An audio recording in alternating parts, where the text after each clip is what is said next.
Hello, it's me. Welcome to another edition of So You Want to Be a Writer. Talking to you. Minimize these windows. Some of the fun with ADD. Shit like this is very distracting. Hi there. How was your week? Don't answer that. This is a one-way conversation. Hey, I'm going to assume everybody can hear me okay. I should bring up a window to monitor some of this stuff. But it was a good week, very industrious week.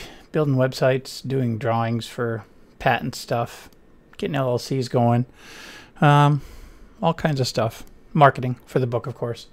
The usual. Actually, it's kind of unusual fare for me. Not that I'm generally not industrious per se, but I'm definitely a lot more industrious now than I used to be. How's that? All right, hold on. I'm just bringing up my channel so I can actually monitor this. So if anybody has anything to say, I can say, hey, how's it going, man? Talking to you. Talking to you. Boy, they had a mass shooting, I guess, in Florida at a Madden gaming, a gaming con, which I just don't get that. Can't wait to get more information on that. What the hell is wrong with people? Why? What's the answer in shooting? It's going into a place and shooting indiscriminately. I don't get that. That doesn't make any sense. I'm pissed off at the world. I think I'll just go shoot random people. Never has that crossed my mind. No. All right. I don't know what that is, but we're not going to look at it. I don't think I wanted that. Sorry. I'm usually a little more on the spot. But my cat was sleeping next to my lap, and I was going to get up, and my awesome wife said, no, she's sleeping. Don't wake her up. What do you do at that point? Oh, maybe that is the new thing. We'll have to go into there. No, it's YouTube Studio. Got it. Yep, sure. And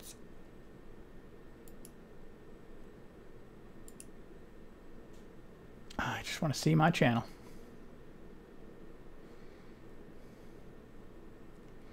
Bear with me 1 second.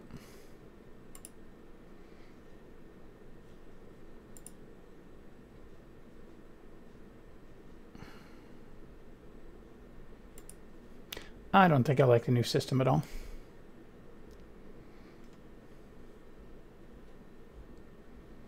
I really don't like this.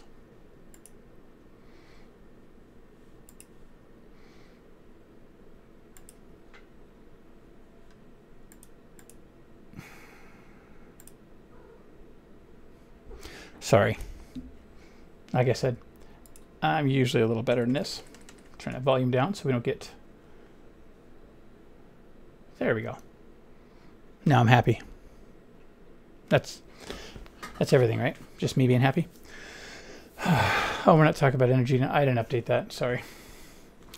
All right. So tonight, what are we going to talk about? Tonight, I wanted to talk about characters. Oftentimes, I will get people asking me things like, you know, how do you develop a character? Where does that character come from? And that's a good question. It's a very good question. I'm glad you asked, and we're going to get back to that, but I think we need a three-pronged approach. Never mind. No, my characters, I'm a very organic writer. You know, I use Scrivener for writing, and Scrivener is a very awesome, for the price, it's a very awesome package. I highly recommend it. But, you know, because your workspace is completely ensconced within one application versus like having Word and then all these other apps that have your notes and stuff. But, you know, I used to use another package called Dramatica for the old school crowd, if you remember that. And that was a little more full-featured. It was a query-based, so it would ask you questions about your story, and then it would ask you questions about your characters. And, you know, so by the time you got through, you know, the 500 questions, whatever it was, you had a pretty good outline of your story. I struggled with that. I struggled with that a lot. Just because trying to, I'm not, that's not the kind of organization that works for me.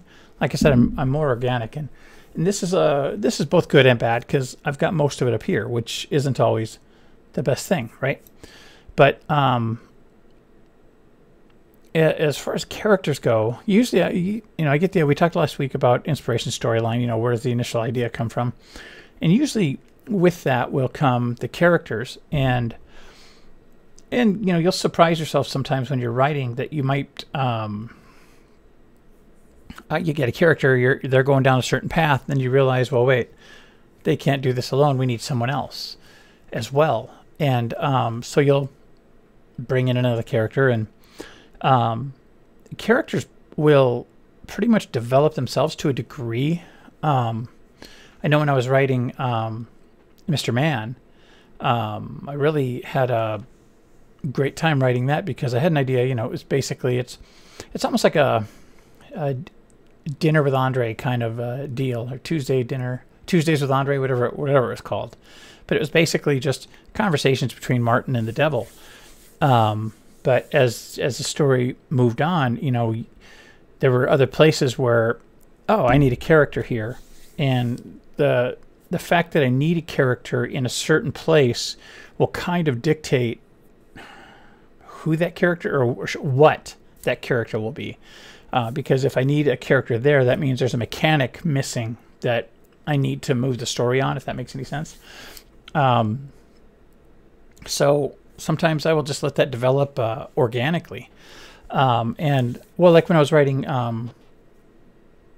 Blood and Moonlight, my latest novel, originally that was a novella, and the novella was just written by Ambrose, or the monster. Everything was it was all from his perspective. Well, when I went to novelize it, I couldn't really expand it without making it look like I was fluffing it up, if that makes any sense. So that being said, I realized that I needed another mechanic of some sort. And so I brought in Samantha Holcomb, who is one of the main protagonists in the story. And now initially she was just supposed to be a one-dimensional shoehorn, just boom, use her to move the story along. But then as it happened, and as the story went on, she became more and more integral to the storyline, until the storyline actually kind of became about her for a little while.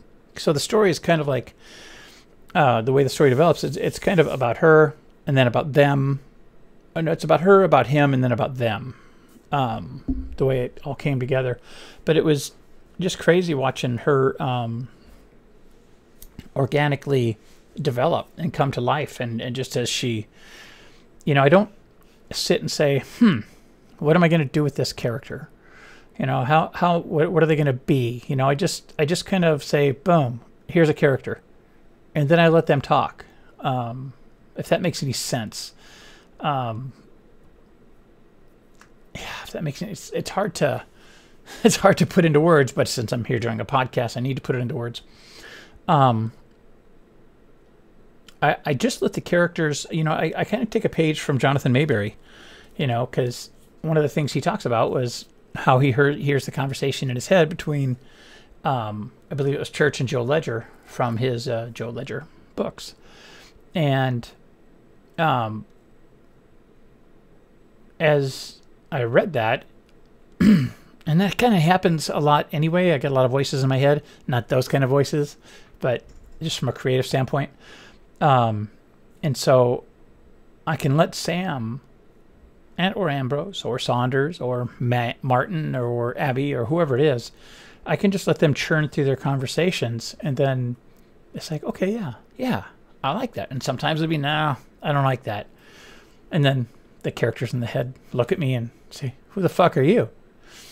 That's the last thing a writer wants, is for his characters to actually come alive. Some of the shit we put our characters through, that would be a messy, messy day indeed. Um, but like I said, I let them develop on their own. And I know there's subconscious machinations going on that are kind of moving them one way or the other. But I've just found that if you let that go from an organic standpoint, you, at least for me, this works for me. Now, some writers are different. There are some writers out there who literally everything is organized. I mean, they have a structure, they have a format, they have a given boom, boom, boom. This is how we do it. This is, and don't get me wrong. There's nothing wrong with that. There's nothing wrong with that at all. I'm not that format guy. I understand that you have to have there's the beginning, the middle, you need your conflict and your antagonist, your protagonist. You need the things that drive the story along. You need you need those things that make the reader want to read more. And that I get, and that is pretty much the bare bones mainframe that I use. And it's not by choice necessarily. It's just how my head works. If that makes any sense at all. Yeah, so that's kind of like where the idea for characters, because sometimes you'll come up with a concept. It's like, oh, this would be cool. Well, now you got to fill that void with characters.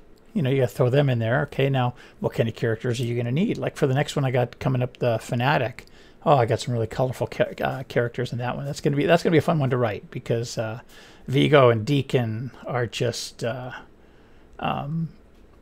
actually they're two of my favorite characters, and they're good guys. But they've been alive for tens of millennia. I mean, like, almost, you can almost say they've always been here. They are here, and they'll always be here. They're just that kind of being. So, like, when they're around normals, mortals like us, and they're talking about, yeah, that sunset reminds me of a time we fought for the Saracens. Da da da da. They talk about all the different battles and stuff they've been in, and the other one, they're always correcting each other. No, that was when we were during the Crusades, or that was this. So they're always talking like, yeah, but we've been here for ever, blah, blah, blah, blah, blah. So normals around them are like, these guys are funny because they're always making up stories, only they're not making up stories. So those are very easy characters to draw up. The protagonists are generally fairly straightforward for me, because I'll come up with the protagonist and then I let them kind of draw themselves. Now, on the flip side, when I come up with the antagonist, that's where some of the fun can come in, because I like writing a bad guy. I like writing bad guys, because you can take some of those. Sorry, I got something in my eye. Looks like a finger. Because we all like to be bad to a degree, right? And when you write a bad guy, well, you can because think about it. Everything that you write into a bad guy is coming out of your head, which means it originates somewhere. And 9 times out of 10, you might have some inspiration from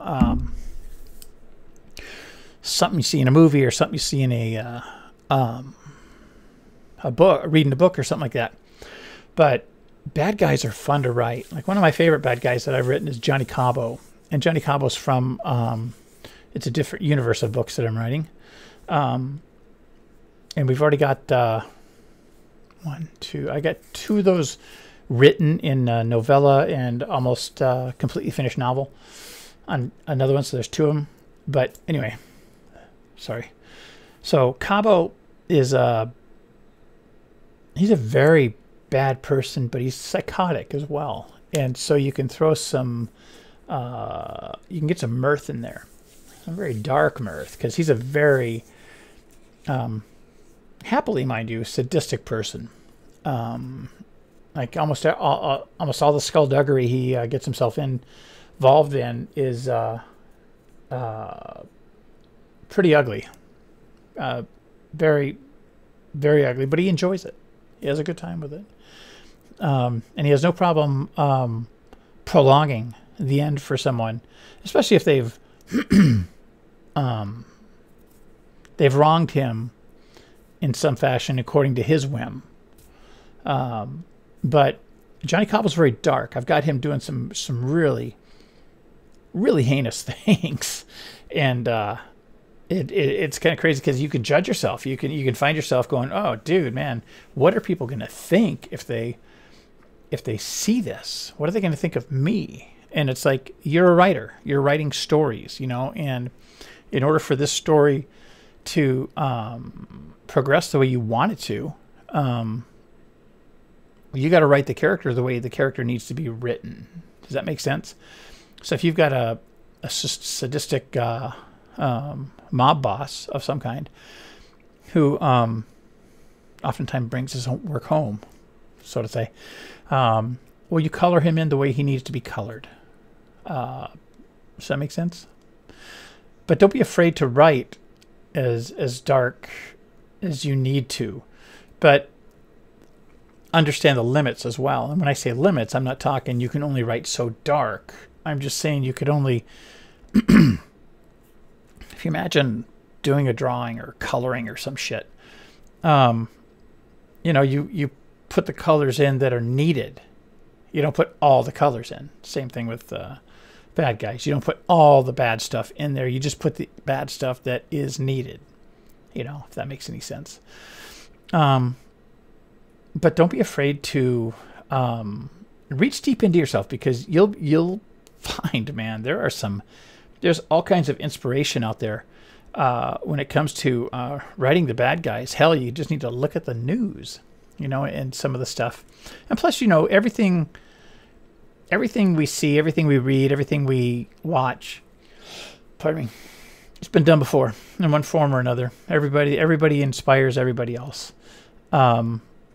Everybody takes a page from everybody else. It's just, everything's been done. So if you can understand that, now don't get me wrong, I'm not saying copy other people's stuff directly, and that, not at all. But definitely look around, and you'll find the inspiration for your good guys or your bad guys pretty much all over the place. But the bad guys, I really enjoy writing the antagonists in my stories. And sometimes I even write some stories where there really isn't an antagonist. It's just a protagonist on a journey, if that makes any sense. Hopefully that makes sense.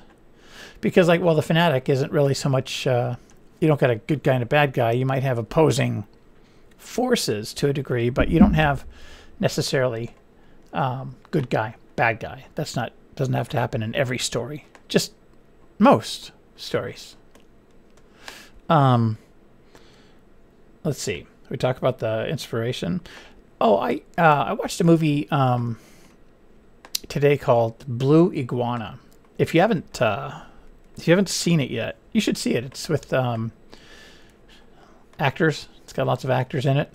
It's got Sam Rockwell. And other actors. I don't know who else is in it. I know the guy from 4 Weddings and a Funeral who has a heart attack is in it, but I don't know his name. But either way, that aside, there was the main protagonist in that one, and this is kind of a Guy Ritchie style movie, fast cut scenes, dark humor, lots of Cockney accents. But there's the main bad guy. You know what? I want to bring this up so I can actually talk about the guy's name.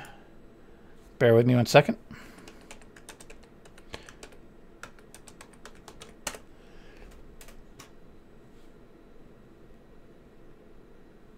Oh, Simon Callow was the guy from 4 Weddings and a Funeral, by the way. And where are we going? Yeah, Deacon. Peter Fernando is his name. Usually in these kind of movies, you don't, you get married to the characters to a degree as you're watching a movie, because that's what draws you in, right? So, but Deacon was, he was probably the deepest character in the show, and he was kind of a comical bad guy to a degree, but you have his mother constantly berating him, telling him he's he's a piece of shit. You know, he sucks. He's just as bad as his dead father, and blah, blah, blah, blah, blah. And this guy misses his dead father, right? And he does everything he can to emulate him. He even wears like his old denim and shit, you know, and what have you. You know, and then the mob boss he works for is like physically abusive to him as well. And, you know, so he's a product of his own environment, you know. And now I'm a firm believer that we all have choices that we make and decisions that we make that will get us where we need to be. But pardon me, this is a situation where he's let his environment define who he is and what he's become. But he was a very tragic character, and I was really intrigued by him, and I paid a lot of attention to him in the movie. And like most of the movie, every time you looked at him, he just looked like he was ready to just cry, you know. And Ferdinando,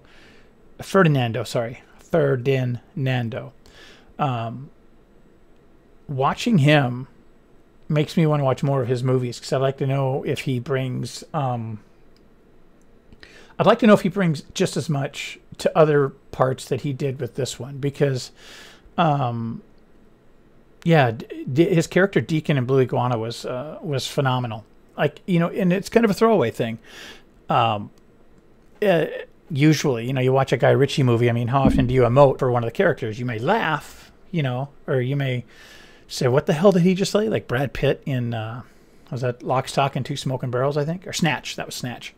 But, you know, it wasn't like that. I mean, it was like by the end of the movie, when everything wraps up, I was like, wow, you know, that was a deep character. And I really like, and I probably was drawn to that because I really enjoy when I write my characters initially.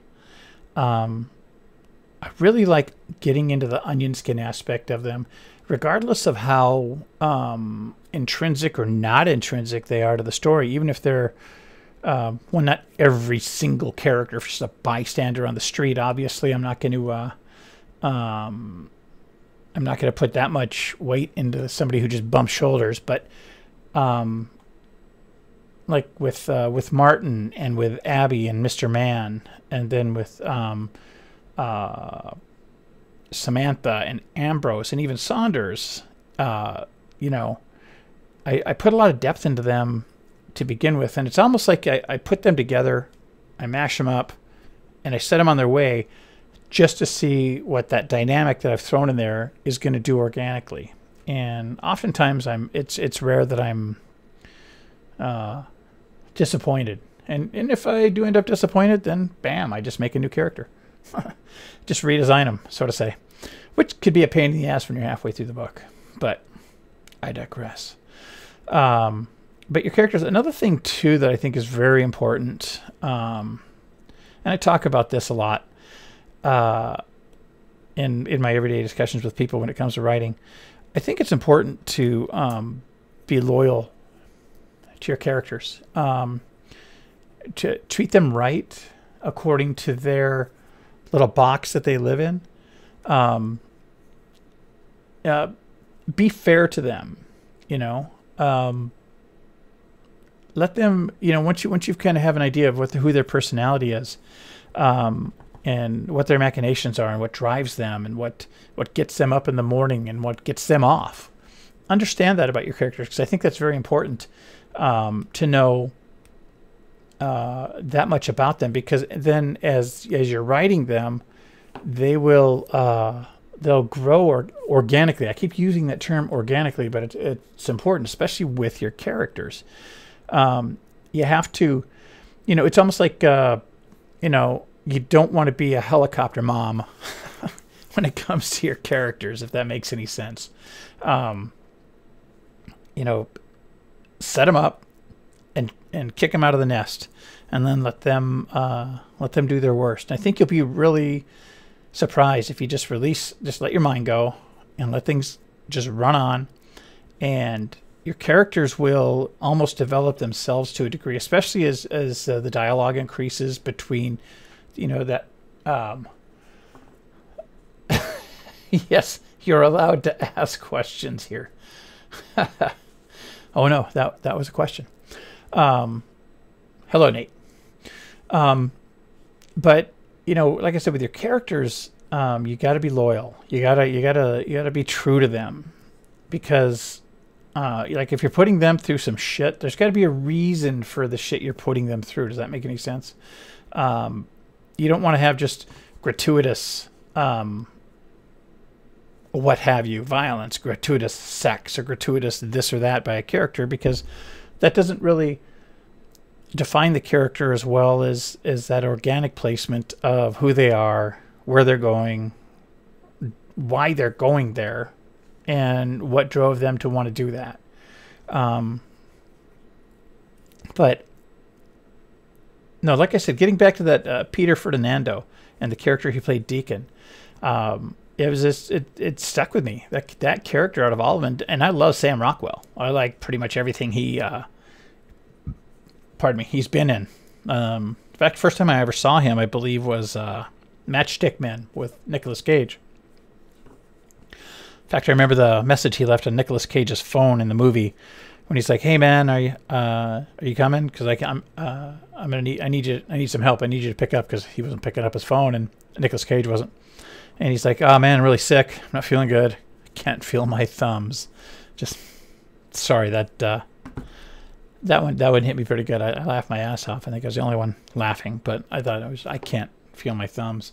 I've never had a sickness or a disease where, I've even heard of one where you can't feel your thumbs. That would be a bad disease that just focused on your thumbs. Or maybe that's a sign. Thumbola. Ooh, yeah, where you bleed through your thumbs. Maybe not. So like I said, your characters, you never know if you're. I think personally, if you're doing it right, you shouldn't necessarily know where your characters are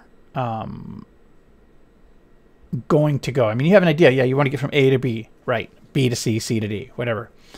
But as far as their growth, I mean, yeah, you can have an idea what you want them to be, but as you write their dialogue, as you write their actions, that's going to define who they are in the long run.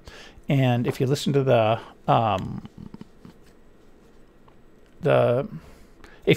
voices in your head, it doesn't sound right, but I think you know what I mean.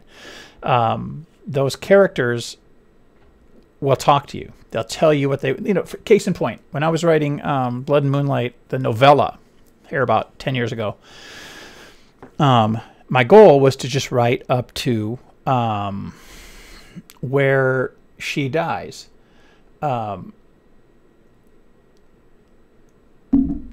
That's a good question, Nate, and I'll come right back to that. Oh man, I lost my train of thought. It happens. Where was I? Ah, shit. I'm going to come back to that. Sorry. Nate, damn you. Damn you to hell. Nate says, hey, okay, you said you had to get to know your character. What was the inspiration for Mr. Man? And how did you get into and stay into the mindset for him? Okay. Well, we're going to come back to that. I remember this happens with old age. So thank you, Nate. Appreciate that. Nate just gave me a little shoehorn. My goal was to write until Elaine is killed, and then she's taken and made into the monster, and I was going to let Mary Shelley's story pick up from there. So I remember sitting there and saying, okay, that's done when she died. And it was almost like I heard the voice in my head, and she's like, no. I'm like, well, what do you mean no? No, you're not going to do this to me. Give me this fucked up childhood and this halfway decent life, and then kill me and just throw me to the wolves. Read some fucking history. I'm like, all right. So I started reading history on Mary Shelley and, Mary Wollstonecraft at the time. Percy Shelley, John Polidori, Lord Byron, Claire Claremont, all these characters who were intrinsic to the initial writing of the modern Prometheus, better known as Frankenstein. And it was crazy when I read it, because there's a lot there. Pretty much anyone who had anything to do directly or indirectly with the writing of that story, got fucked up. Had some fucked up shit within 10 years, 5-10 years, man. Just everybody just had a shitty time. I don't know if they were just crappy times, but it just set up for a lot of vengeance fodder. So I'm like, okay. And so I said, just cool down, Elaine. We'll write some more story for you. She wasn't ready to go softly into that night. So that's what I mean when I listen to those voices in your head, because your characters will talk to you. They can and they will. What was my inspiration for Martin? Oddly enough, to a degree, Martin Mann, his childhood, for the most part, was my childhood. I gave him my childhood because I just didn't want it anymore. I had a fucked up childhood, for lack of a more colorful metaphor. It was not a pleasant place to be. I don't want to go back there. So I just kind of took my childhood, gave it to him, and then I took a little bit of like John Cusack from maybe some War Inc., Grosse Pointe Blank, and maybe The Number Station as well. Yeah, and just kind of mixed all that together, and then that was my inspiration for Martin, and it really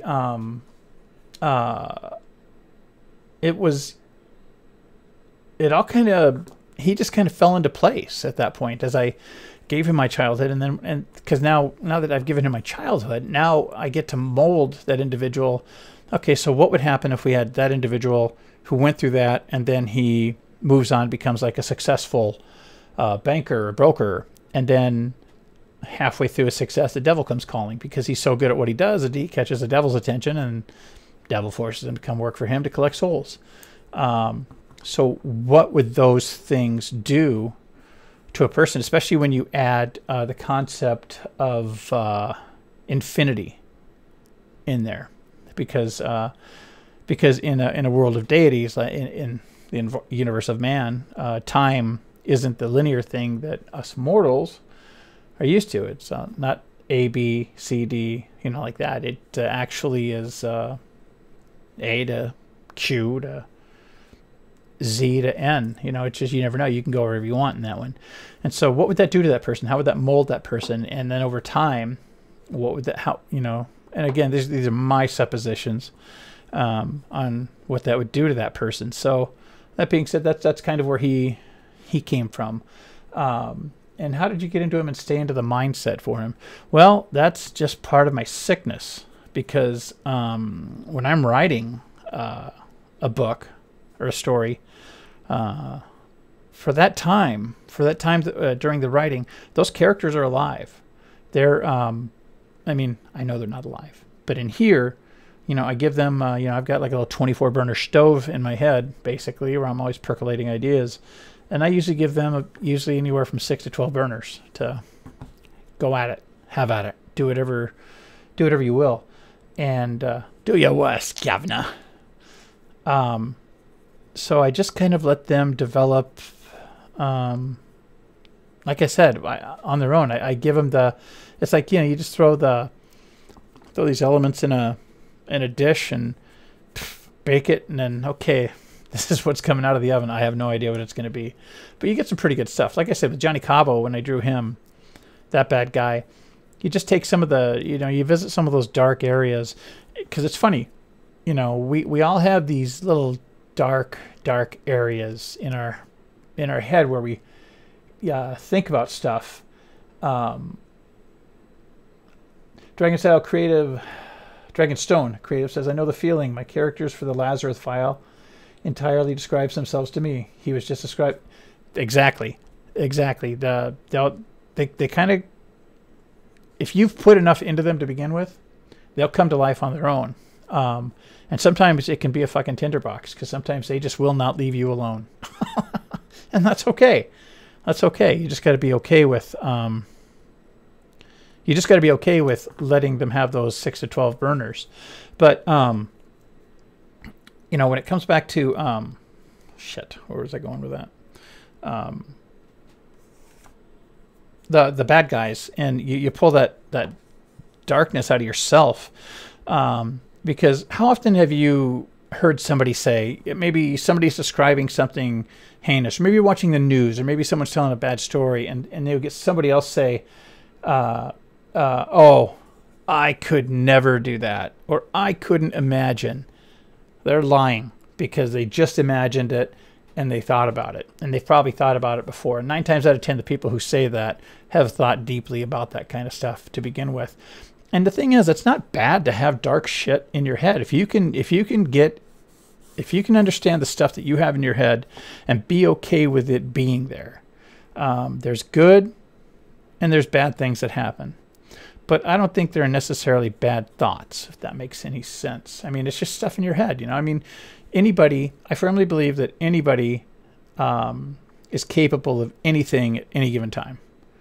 Trust me. You take someone, you can put them in a myriad of situations, and you can get a different result from everybody. And you never know. That one person who seems like the little wallflower, the docile person, you know, they could be the next Charles Manson. You never know. But you could take some of that aspects of shit you think about, you know, and turn that into something. Let that be your energy.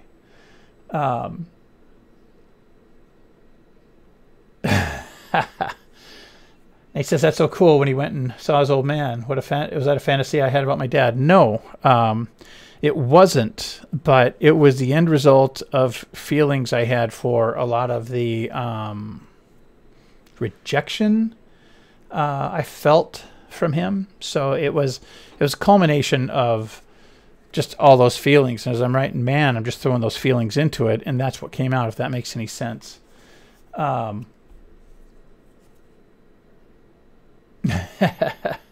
Definitely. But like I said, those just let those voices talk. Let the inspiration pour forth, because it's don't block something out from a character because you might be afraid of what somebody might think of you. You're a writer. If you want to be a writer, fucking write. Don't worry about what other people are going to think of you.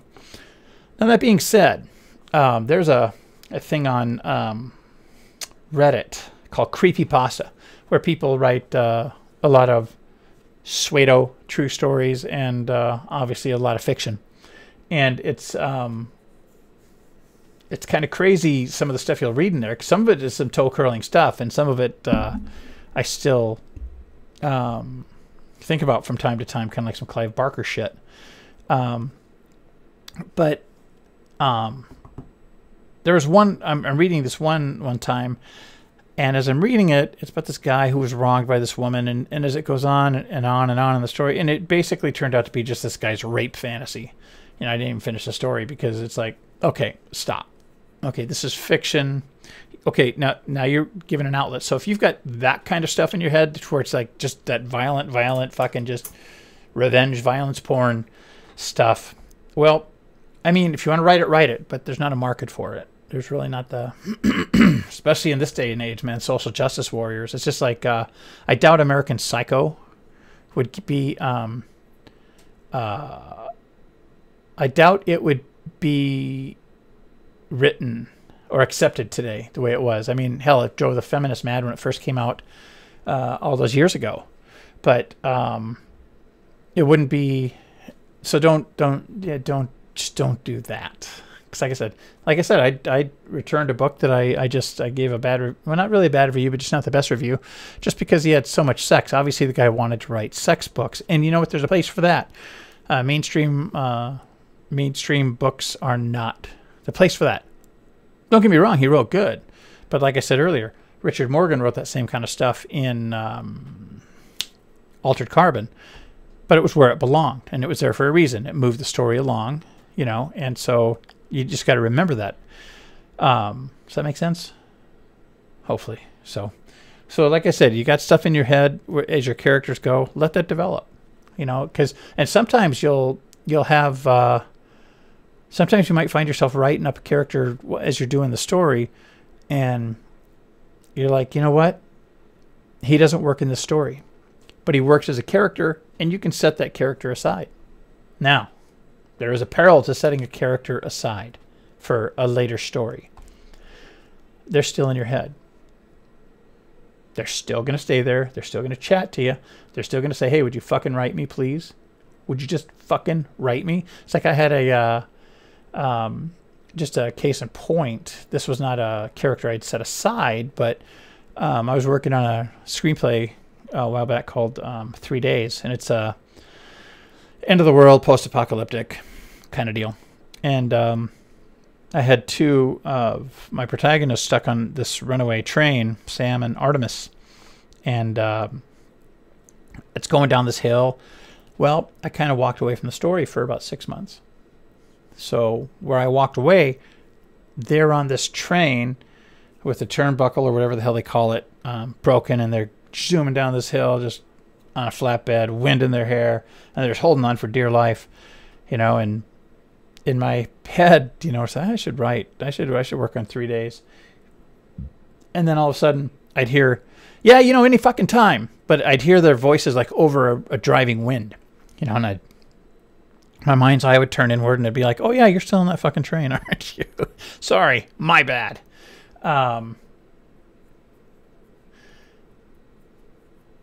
If I had a couple of entirely unrelated characters who bumped into each other and said, who knew? Damn, who knew? No. But I have tried to get characters together from 2 different universes, and unfortunately, it doesn't work for me yet. No, usually if there's an intermingling with the characters, I will let them do their own thing. I'll just let that develop organically, if that makes any sense. But yeah, it's a good question though. So other than that, that's pretty much all I've got for tonight as far as your characters go. But just like I said, be true to your characters. It's very important to be loyal to them because they didn't ask to be here. You kind of drug them kicking and screaming into this man's life, and I'm sorry, this person's life. We don't want to gender identify or gender point at anybody. So I don't want to gender out my characters. You know, I'm trying to think if I've ever written a gender questionable character. Maybe I should. Ooh, maybe when I rewrite, that's good. Rewrite the Handlers. Maybe I can do something with Johnny Combo, because I plan on, or not the Handlers, I'm sorry. That would be Time and Time Again, which that's going to be a fun rewrite, because that's going to be a crazy-ass rewrite, because I'm basically, right now it's in screenplay and short story form, or novella form. What I'm going to do is I'm going to invert the characters. So right now the protagonist is Sean. It's Sean and May Stark, and Sean is the protagonist, and blah, blah, blah, blah, blah. So I'm going to reverse that and rewrite it with May as the protagonist, because I do like strong female characters. They're fun to write, and like I had a blast with Sam in Blood and Moonlight, because she just, like I said, she just kind of developed. She was going to be this just shoehorn person, and then next thing you know, or the shoehorn character, just to make things go, and then next thing you know, boom, boom, boom, boom. You know, her.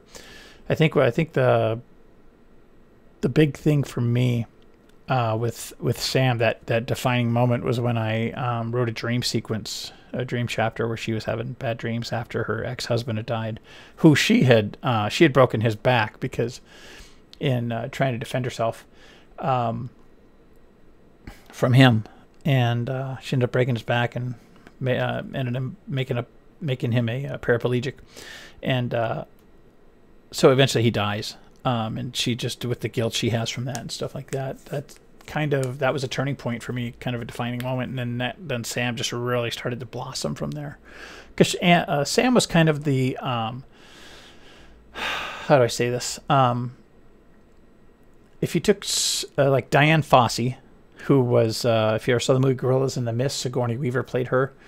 But if you take Diane Fossey and then you take like Sigourney Weaver from Aliens, right? And you splash them together, and then you throw in a dash of Anna Kendrick, for lack of a more... anyway. that's where Sam came from. So you have this persnickety, not taking any bullshit woman with a biting and wry sense of humor, but she's still that vulnerable person inside. She just doesn't show that side of her. Everyone gets to see her angst and what have you. But hey, it's been good. It's been fun. We had some good questions. I appreciate that. So until next week. And next week, I'm not sure what we're going to talk about, but we'll figure it out on our way. Yeah. So I'm JP. Episode 3. So you want to be a writer? Write well. Write often. Yeah. That's about it. Yeah.